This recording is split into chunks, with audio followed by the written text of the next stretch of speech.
Arrepientes de tus pecados en el nombre del Padre, del Hijo y del Espíritu Santo. 11th century Europe was ruled by the Church, which held a firm grip on the hearts and minds of the people.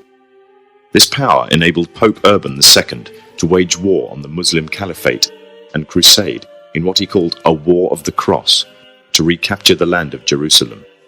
It had been under Muslim rule since the year 637, but in 1099 this rule was brought to a bloody and sudden end. In the name of the cross, women were raped and murdered. Children were put to the sword, and it is said that blood ran in the streets knee-high to the horses. Out of this land of bloodshed and terror, a group of men arose. Men that would stop at nothing to get what they wanted, no matter what the cost.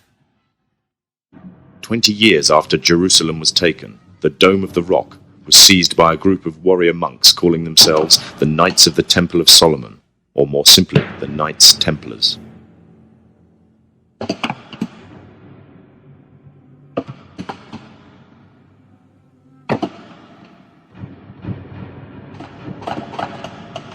In Jerusalem, the Templars began to deviate further and further away from the practices of Christianity. They learnt the secret arts of the Kabbalah, an ancient form of Jewish magic, along with its dark rites and rituals.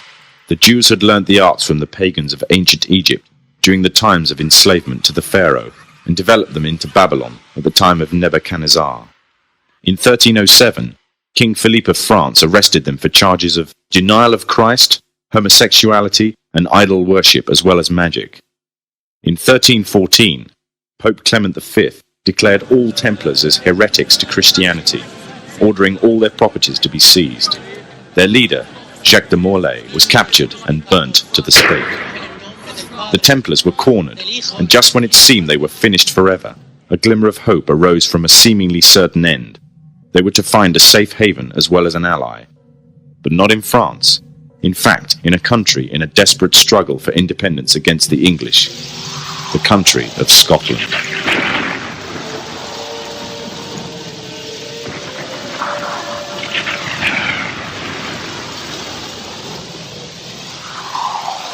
For some, Scotland's hope of independence had died with the death of William Wallace.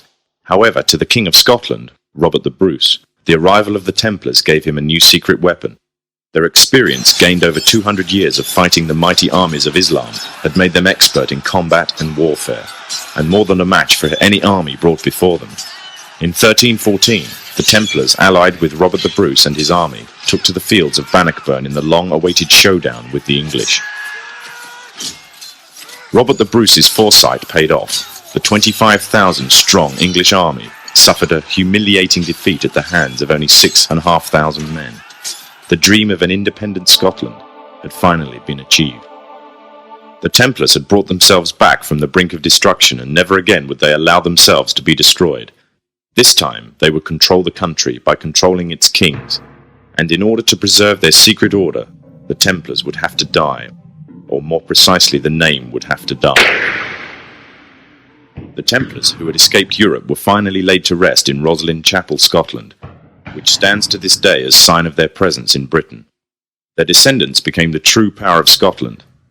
In 1603, the death of Queen Elizabeth I left England without an heir to the throne. By virtue of descent, King James V of Scotland became King of England. In doing so, Scotland and England joined to form a new kingdom, and the power that the Templars held over Scotland spread to give them a firm grip on the whole of Great Britain. For over 100 years, the Templars concealed their activities, fading into the background until they were little known and little remembered. However, they did not cease to keep a firm grip on Britain. All the time they were planning, regrouping, and infiltrating positions of power in all corners of the kingdom. In 1717, the Templars made their reappearance in Europe. They had grown in both number and strength, and were now ready to coin a new identity, free from their reputation of the past, and given credibility by none other than the monarchy and aristocracy of England. And the name they chose for themselves was a name that would be known by many, but understood by a few. This new name, the Freemasons. The new identity and the grandeur of its members afforded the Masons with respect and dignity.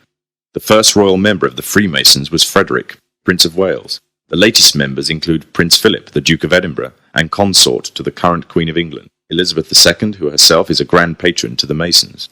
However, behind closed doors, the Freemasons were free to indulge in the secret rites and rituals handed down to them by their ancestors, and these became the basis of their levels of membership, called degrees.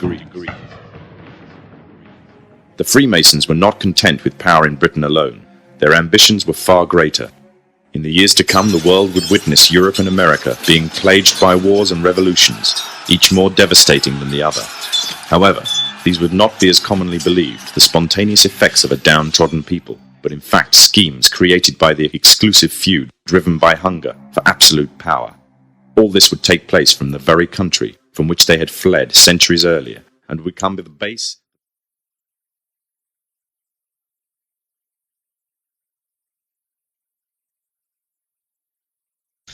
One more quick thing I'd like to bring to your attention before we move on to the United States properly. Over the previous 2 parts I posted 3 photographs that all had something in common. I didn't draw your attention to it, but you may have noticed it, even if subconsciously.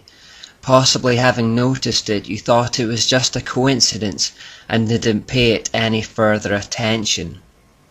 Take a look at these 3 photographs again. They were the ones of Karl Marx, George Washington, and Marquis de Lafayette. If you missed it, here they are again side by side. Look at what they're all doing with their right hand. Now why are they all hiding their hand like that? What does this hidden hand gesture mean? Does it mean anything at all? Perhaps it's just coincidence.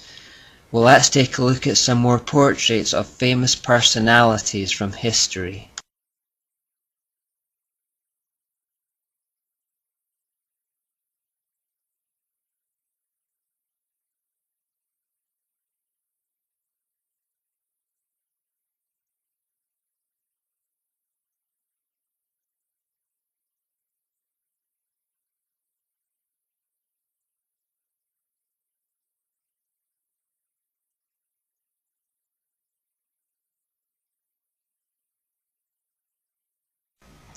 It happens far too often to be coincidence. This hiding of the hand gesture is actually from the 13th degree of Freemasonry, which is also known as the Royal Arch degree. It is symbolized with the triple Tau. Now this gesture is the sign of the master of the second veil.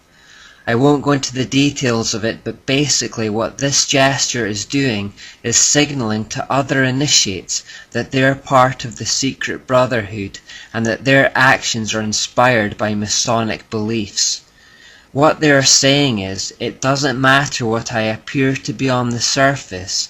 This secret gesture tells you that we are working towards the same utopian end, you and I. We are both enlightened with the illuminating knowledge of Masonry. Remember in the Jesuits' oath they talked about being on opposing sides in public, but secretly we're working towards the same end. That's why we have both communists and capitalists making the same gesture here. Think also of the Hegelian principle, where 2 seemingly opposing ideologies are rubbed up against one another to create a synthesis. What these famous leaders are saying to the initiated is that there is a hidden force or hidden hand guiding the course of history, and that they are a part of it. It's that hidden hand that we've been following throughout the whole of this series, so it should come as no surprise to us by now that Satan is still at work in the world. These illuminated ones think Lucifer is good and following him will help mankind, but as Christians we know differently.